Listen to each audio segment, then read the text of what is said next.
terminerai sur cette question climatique, c'est de regarder, il vient de sortir, le dernier rapport de l'Agence internationale de l'énergie, qui se dit, enfin dans son dernier rapport, qui a un gros pavé, plus de 700 pages, dit qu'il ne semble plus du tout croire aux bonnes résolutions des États, et que manifestement l'ambition climatique des chefs d'État a fondu comme neige au soleil. Ils ont simplement pris en compte les engagements, alors comme disait un homme célèbre, les engagements n'engagent que ceux qui les entendent, eh bien, prenons simplement en compte les engagements des États après le sommet de Copenhague, eh bien, on s'aperçoit qu'entre 2008 et 2020, on va avoir une augmentation des émissions de gaz carbonique de 17%, donc je vous passe les chiffres, et que le seuil de 2 degrés qui était donné au sommet de Copenhague risque d'être atteint durant cette propre décennie, donc entre 2015 et 2020.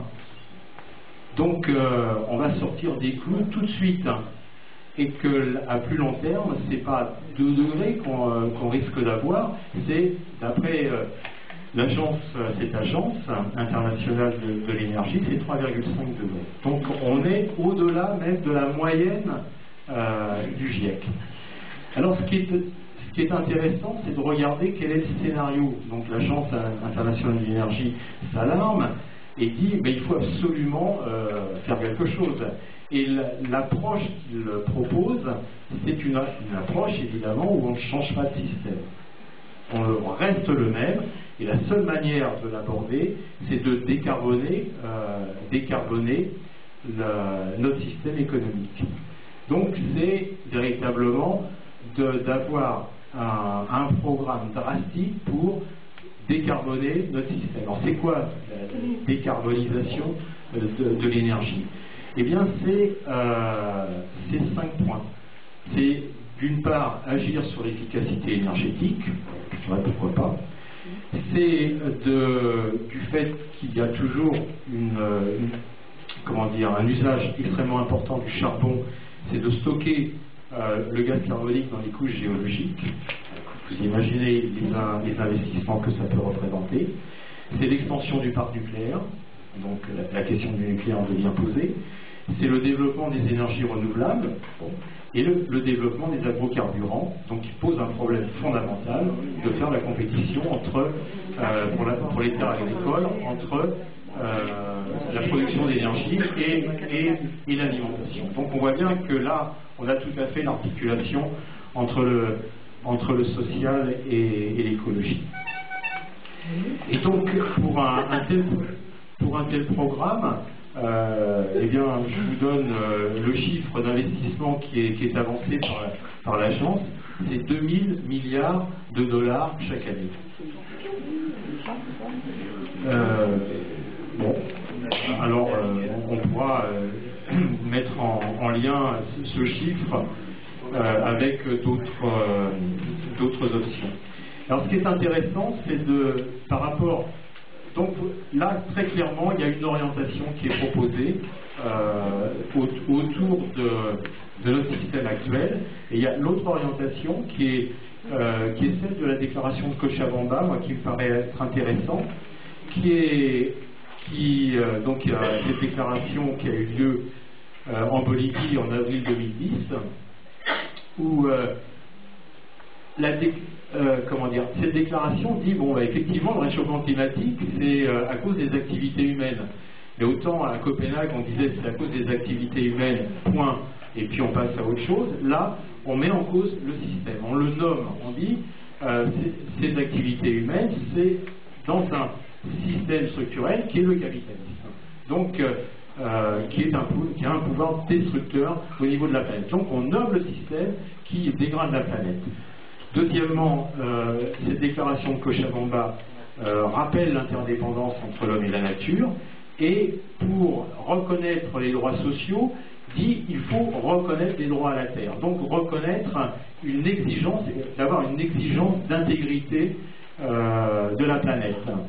Et continue en disant, eh bien si on ne respecte pas les engagements, eh bien, préconise l'instauration d'un tribunal de justice climatique. Ce qui est intéressant peut-être, c'est de voir les liens entre Copenhague et Cochabamba. Je pense qu'il y a des choses qui sont intéressantes. Il y a des différences ou des points qui ne sont pas traités. Des différences, c'est par exemple en termes d'objectifs.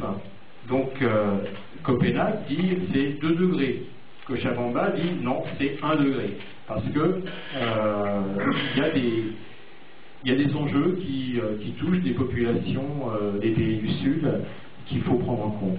Il y a des méthodes à mettre en œuvre qui sont différentes. Par exemple, les marchés du droit du carbone, enfin les marchés à polluer.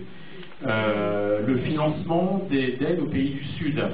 Le transfert de technologies qui sont des enjeux majeurs. Donc, il y a des approches complètement différentes entre Copenhague, qui représente, comme je vous dis, l'accord de Copenhague représente un accord non pas de l'ensemble des pays qui a été à Copenhague, mais uniquement, simplement des pays les plus puissants. Donc il y a une différence d'approche qui sont très très différentes, enfin, très contrastées. Et puis il y a des points qui ont été évoqués en Bolivie qui n'ont pas été traités au sommet de Copenhague, qui concerne évidemment la dette climatique, le problème de la crise alimentaire. Donc je pense que le développement des agrocarburants est une bonne illustration, et le problème des migrants climatiques.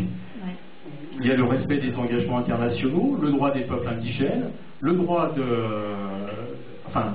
la terre-mère, donc l'intégrité de la terre, et puis les causes structurelles de la crise écologique. Donc, en termes de conclusion par rapport à cette présentation simplement sur la base du climat, moi je dirais qu'il y a trois points. D'abord, c'est de dire que la crise écologique, elle ne se révèle pas par sa nouveauté, mais elle se révèle fondamentalement par son importance et par son accélération. Qu'il y a bien une cause structurelle qui est liée au système capitaliste, qui remonte à très loin dans notre histoire. Elle ne remonte pas simplement au XXe siècle, elle remonte déjà au XIXe et peut-être avant. Et que aujourd'hui, que les enjeux et les défis sont bien à définir par rapport à la définition d'un autre modèle économique et de société qui serait capable, premièrement, alors, moi je le définis comme ça, après ça peut être un débat, c'est véritablement de maîtriser la crise écologique aujourd'hui. Donc je pense que c'est la crise climatique et c'est l'érosion de la biodiversité sur laquelle on pourra revenir. C'est de conduire la transition énergétique avec tous les enjeux que ça peut représenter en tant que bien commun de l'humanité, et donc d'accès à l'énergie notamment. Et puis le troisième point, qui est complètement, à mon sens, connecté avec la crise écologique, c'est la question de la nourriture de l'humanité. C'est la question agricole. Voilà, en termes de présentation d'ensemble, ce que j'avais préparé, et puis je vais passer la parole